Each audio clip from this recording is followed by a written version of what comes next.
Now, without further ado, making fun of Don Lemon. Yes. Here's the story from Fox News.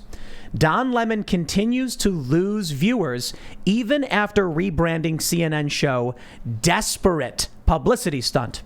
The CNN anchor has lost a whopping 77% of viewers since the first week in January.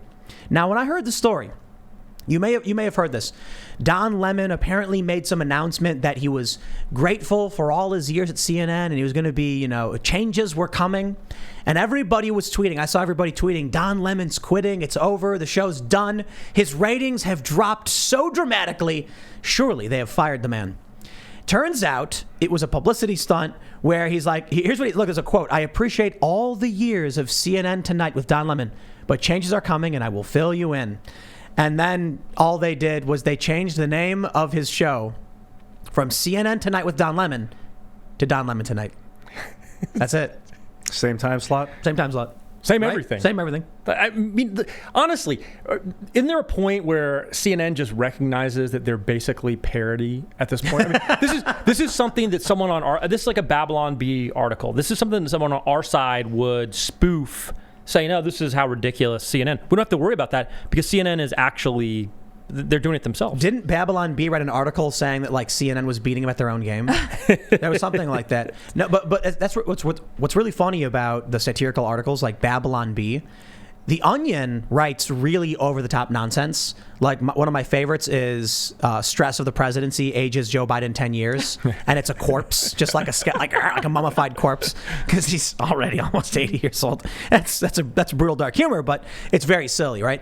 Babylon Bee has their silly articles, but they'll also write things like CNN, wins award to beat Babylon Bee at parody or something.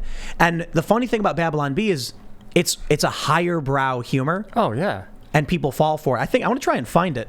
If there's that, let's see if I can find the Babylon Bee CNN competition. I don't even know what to look for, but I'm pretty sure they did that. Well, and there's been all of this like pushback against Babylon Bee. People saying like, oh, PolitiFact rating that, oh, this is not true, and oh, this is a debunked thing. I mean, it should speak about the state of the modern Democratic Party and the left that people easily confuse obvious parody with the actual policies of the left. To be fair, I've seen people confuse like The Onion for real news too. Yeah. But Babylon Bee is very political, and there are a lot of people who fall for it. So here's the article. In major deal, the Babylon Bee purchases competing satire site CNN. And it shows the Babylon Bee logo next to the CNN logo. So good. This is beyond parody. I don't know if we can. Maybe I can play this. Let's try and play it. There we go. So earlier, I told you I had an announcement, and I do. It's been really, really great. This is the last night that we'll be CNN Tonight with Don Lemon. So I appreciate all the years of CNN Tonight with Don Lemon, but changes are coming, and I will fill you in. But until then, I am very proud of my CNN special about Marvin Gaye's groundbreaking. All right. You get it. The dude was very obviously trying to make it seem like he was quitting. Right. Wow. Well, it's good news. No, and by the way, was anybody more disappointed that Trump lost than the executives at CNN? Yeah, they were hurt the worst. Absolutely. Well, they built their entire brand around we hate Trump more than anybody else. MSNBC did as well. So I just watched Deep Impact. You ever see that movie? No. What Ian's laughing? No, I've seen the clips from it. Armageddon was clearly the better movie. So do you know what Twin Films is?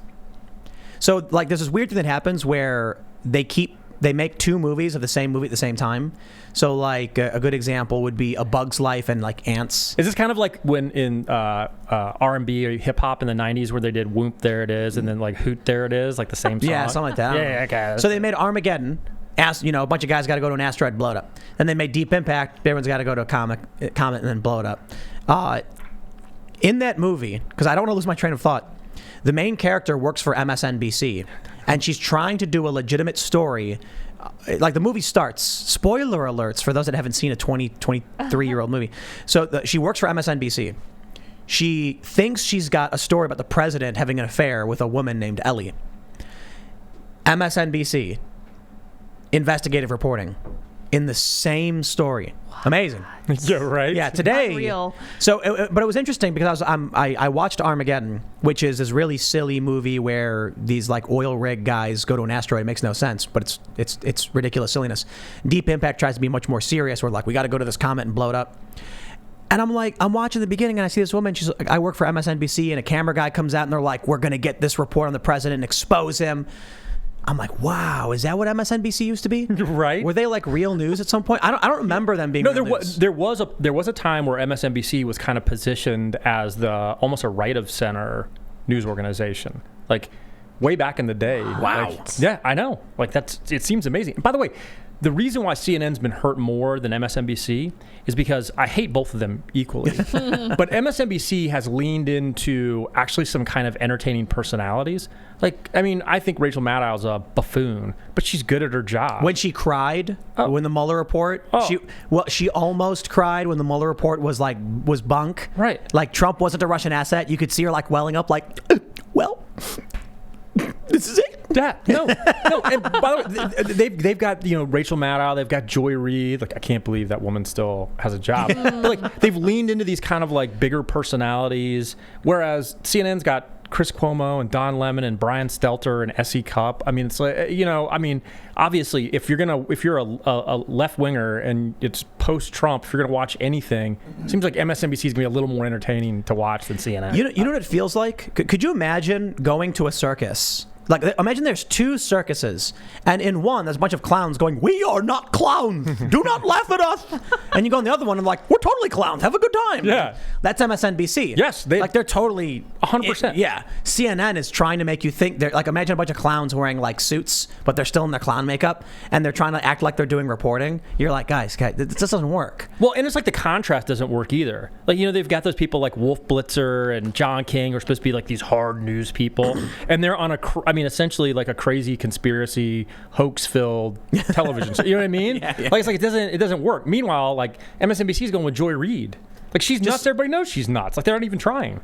You look at what Don Lemon did with that audio clip, very clearly making it seem like he was quitting in a desperate bid. You know what I bet happened? I bet they were like, Don, your ratings are down 77%. Like, nobody's watching. And he was like, well, maybe people don't know it's my show. Maybe people need to know it's Don Lemon. You're right. Let's change the name from CNN Tonight with Don Lemon to Don Lemon Tonight. Yeah. Like, that's their big play. Yep. Okay. That's, okay. I forgot where I was going before, but clearly the strategy makes no sense.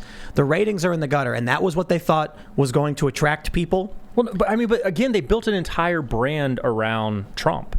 I mean, no one was watching CNN before Trump. You go back and you look at the ratings pre-Trump. Yeah. CNN's ratings were absolutely in the garbage. I mean, they were absolutely terrible because, to their credit, for a few years, CNN tried to be this place somewhere in between Fox News and MSNBC.